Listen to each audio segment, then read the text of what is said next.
So it's popped off there, but I don't know if it's just the clip, because I do remember struggling to put this one on, but at the same time the whole rad's moved back, and like it's hard to tell from here, but it has looked like it's moved back a bit.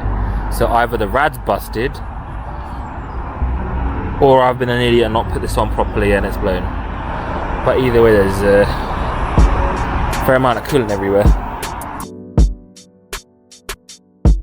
Oh, okay. So I actually bought this whole mount set up for the camera to, you know, try and film a bit more, make some more content. And guess what? The first time I've ever had to use it is because my fucking car broke down again. Oh, I'm getting sick of this car. I know what everyone's thinking. I have tried to put it back on. It won't go back on. I don't know why. I'm really scared of breaking something by manhandling it. So we're going to see what happens. Worst case, the rad's blown, which is also apparently a common thing that happens on these cars when the water pump fails and the expansion tap blows up and then the radiator goes.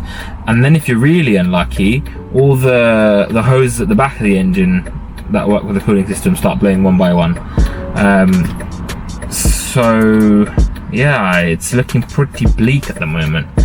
I was actually on my way to work, 7:30 in the morning. Supposed to get to work nice and early, have a good day, and my car's ruined my day. It's ruining my life at this point. So I have had a look at the price of radiators online, and from Eurocar Parts it's £63.04, which isn't so bad.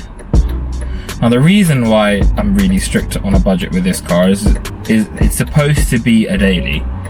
And right now we're trying to bring back Shobi's C124 300CE. A lot of investment's gone into that, and then obviously we've got our Porsche that we've been building, amongst all the other things that are going on in life right now. Let's call my wife and let her know what's happening.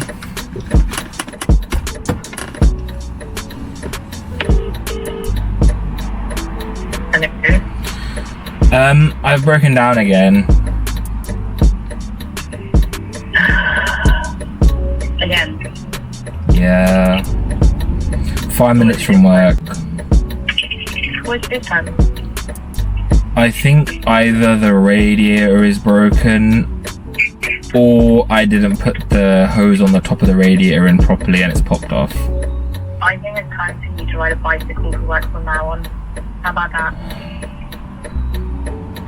I don't want this car anymore. Buy me a new car. I'm sure if I go on Facebook Market, I'll find you a bicycle, don't worry. Okay. Right, why don't you have a moment to sit and think? In fact, that's all you've got, a moment to sit and think until AA come and save you, isn't it? They were supposed to be here by 8:50. Well, you sit and think about your repercussions. I told you BMW is shit, didn't I? They are out providing a valuable service to society, and I'm sure they've got loads of problems that they're dealing with. So they're taking more than 2 hours to get to me. It's fine. Let me just give you. Oh, he's here. Speak of them. It's been a long day.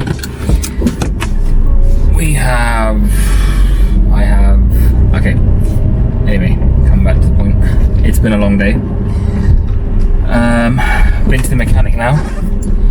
Been with the AA, and we've, I think, concluded, luckily, that it was just my poor mechanic skills.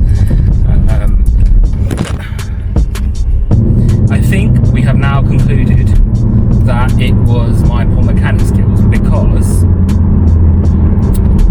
there are no issues now. There was a little bit of air in the system, which I think was what was causing the problem with the AA guy. He was a little bit concerned that it was a little bit on and off, but he was a little bit scared to bleed it thoroughly, because he was scared about the bleeder screw breaking, which is understandable. Yeah. We're all good now.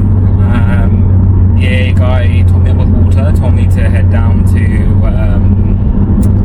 mechanic and switch it over to coolant as soon as possible, because the temperatures aren't too great, and the last thing you want is to, you know, freeze everything over and then you're buggered.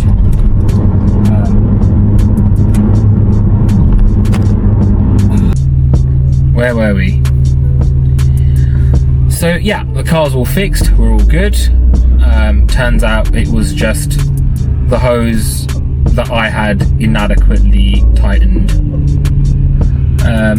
Completely my fault, but the subsequent problem that caused was the air block, which we couldn't diagnose on the side of the road whether or not if it was an air block or if it was an actual blockage in the radiator. But that's all sorted now, car's all good. We took it down to our trusted mechanic, Pit Lane Autos. Shout out to him, he's brilliant. I always talk a lot of negative stuff about this car. I rarely ever say the positives about it, and I think this is a good opportunity to do so. Actually, that's what I've been meaning to do for a while, hence this whole new camera setup. This is hilarious. I'm clearly, learning the ropes of setting up this camera right now. I should probably turn face tracking off. Anyway, now what I can say about the E46 platform is it's probably the most balanced platform out there, and especially at that price point. You can get squeaky clean ones for somewhere in the region of 5k to 7k, and those are probably owned by people that really love their cars and do value it so. Now I do love the E46, but I wasn't prepared to pay that. I actually paid a lot less than that. I paid 3.6 for mine, and at the time with the mileage on the market, it was about average, and it's half a decent car. I have actually not had any issues until this year. Not this year as in 2025, but this year as in late 2024. Where does this car stack up with more modern day cars like the E92s and the F22s? Because I'm going to be honest, this isn't the same category of car as a 4 Series. That's genuinely a Grand Tourer. That's not on the same platform as this car. The 2 Series, on the other hand, yes, it is. Maybe not the newest one, but the F22s definitely. F20s or F22s, I don't know. I'm gonna have to do my research. Which is kind of bad because I actually had one of these before. I had the 2 Series before and an MP35, and I love that a lot. And what I can wholeheartedly say is that this car has a lot more feedback and driving feel and balance. Maybe it's not in reality as balanced, but it does feel more balanced. You really can enjoy the weighted steering, which isn't electric, and I think electric steering can take away a lot of the driving experience. That's something that every car YouTuber goes on about.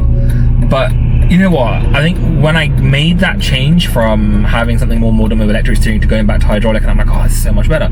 Don't get me wrong, it's harder to live with, and if you've had an arm session in the gym, it's not so great. But for, if you're going on a track, or if you're gonna have a car for weekends just for spirited driving, it really is great. And I can more confidently have fun in this car and slide around and do some ASBO things on private land, or in Mexico obviously, with a bit more confidence compared to the M235 I had, and that's genuinely because of the steering feel and general balance of the car. I have to say I have modified this car. I have to admit this car does have a slight change in setup. It's no longer staggered wheels, it's square wheels, 8.5J I believe, with staggered tyres though. And I wouldn't say that has helped the handling as much as the fact that the original wheels that came on the car were extremely heavy. Like, really heavy. And a lot of that unsprung weight being taken off really helped this car's braking and turning and general sort of agility. And I think that's where this car shines. It's all about the agility. It is extremely agile, and my wife likes to call it a slug, genuinely, because it's an NA engine, and she was used to the turbocharged M235, and for a turbo car, that car genuinely felt quite linear in its power delivery and its torque delivery, and it genuinely was gradual. There was a nice gradient there. With this car, obviously the same thing. But that being said, all the fun is after 4,000 RPM. You've got to get it around 5, close to 6 to really sort of get it to sing, to get it to really, you know, put its foot down. And the other thing is, you really can't have the traction control. Like, it is so intrusive in this car. I had no idea. People say Mercs have intrusive traction control systems, but this car, it's stable. With the traction controller, it will stop you from killing yourself. And it genuinely, you know what, that's a blessing. That genuinely is a blessing. It will stop you from dying. Because let's be honest, if you crash, there is nothing on this car in terms of safety. Yes, it has airbags, but it just doesn't feel as solid as a 4 Series or my 2 Series.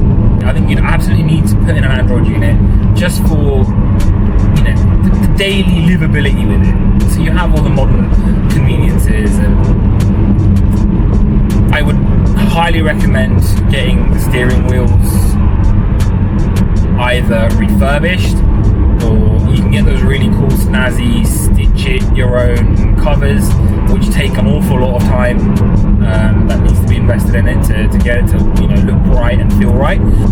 The headlights, they're like candles. And people with E30s and E36s have it a lot worse. I'm not saying you guys don't. You guys are the OG at driving in the dark. You guys are the Stevie Wonders of the BMW world. But this car isn't much better. It's appalling. It's very bad. Arches, they love to rust. Now you show me an E46 that doesn't have rusty arches, and I can tell you categorically it has been done in the last couple of years.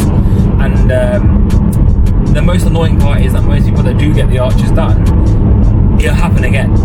It just will. The 9s also suffer with the same problem. Wings, arches, boot lids.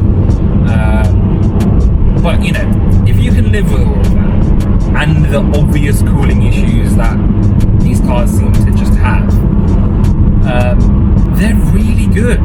They really are. You know, it's not a Prius by any means. It's not the most economical car in the world, but neither is it the most thirsty. And considering you're getting, you know, just over 200 brake, it's actually not that bad when it's returning about 21 miles per gallon. You know, how good does your fuel economy really need to be? And I guess one of the great things is that this car is ULEZ compliant, and I have to say, it is not the most comfortable ride in the world. But if you're a young person, I'm pretty sure you wouldn't care. Sometimes I feel like the shock absorbers are made out of lead.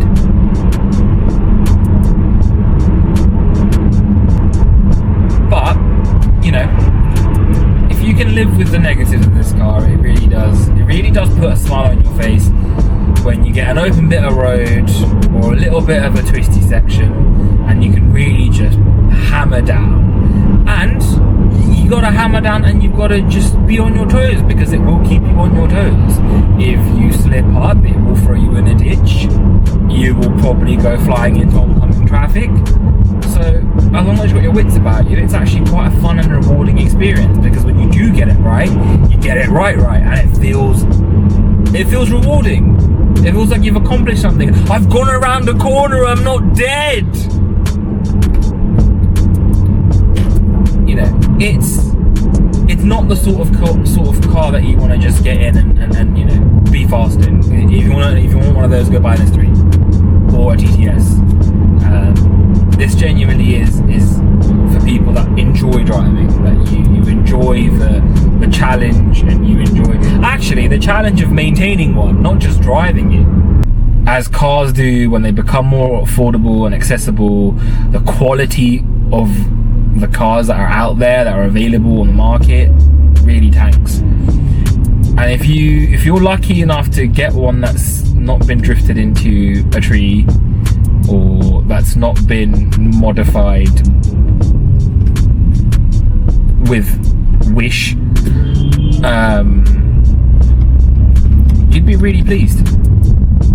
in this video with something that my AA guy said, and he said it's not a BMW, it's BMW.